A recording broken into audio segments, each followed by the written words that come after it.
Hi friends, this is Dr Anuj and I'm coming up with a very important topic to you, and this will determine what exactly is going on in our country in the name of media.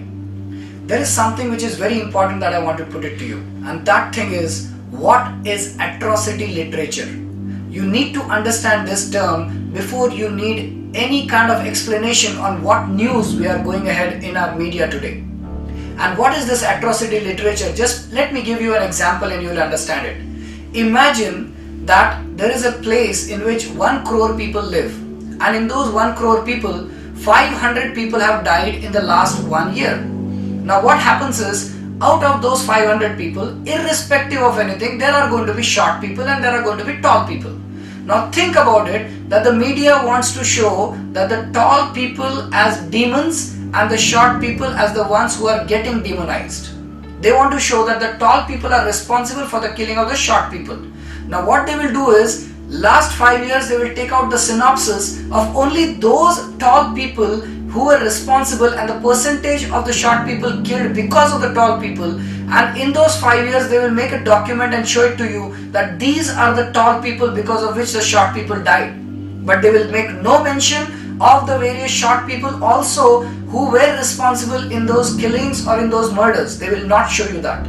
So what happens? The tall people becomes the demon and the short people are the ones who were demonized. So just take into consideration the tall people of the people who are following some dharma, and say the short people are the seculars or the minorities of the country, and they are shown that as if they are the ones who are always victimized, they are always in trouble, and they are the ones who are dominated by the tall people, and they are showing only those graphs to you regarding those tall people getting the benefits, always wanting to demonize the short people. So this is what is called as atrocity literature in this world. And today what we are looking at the media is nothing but atrocity literature. They want to westernize the whole world. They want to do certain direct connect to the various, I don't want to name, but you all know it, how they want to demonize the whole world. So they want to make a certain group saying that these are wrong and this is right.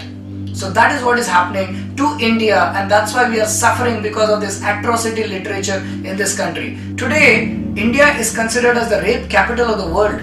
I mean, ever since Nirbhaya rape incident occurred, there is continued coverage by both national and international media about rapes in Bharat. At a point of time, Bharat was called the rape capital of the world.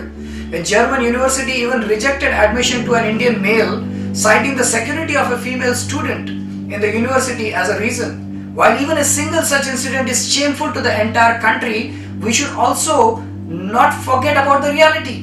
Here are the statistics for rape rate from 2003 to 2010 as per United Nations Office on Drugs and Crime. German professor can't be blamed. The problem is atrocity literature and its propagation through media, which created an image that Indian males are rapists.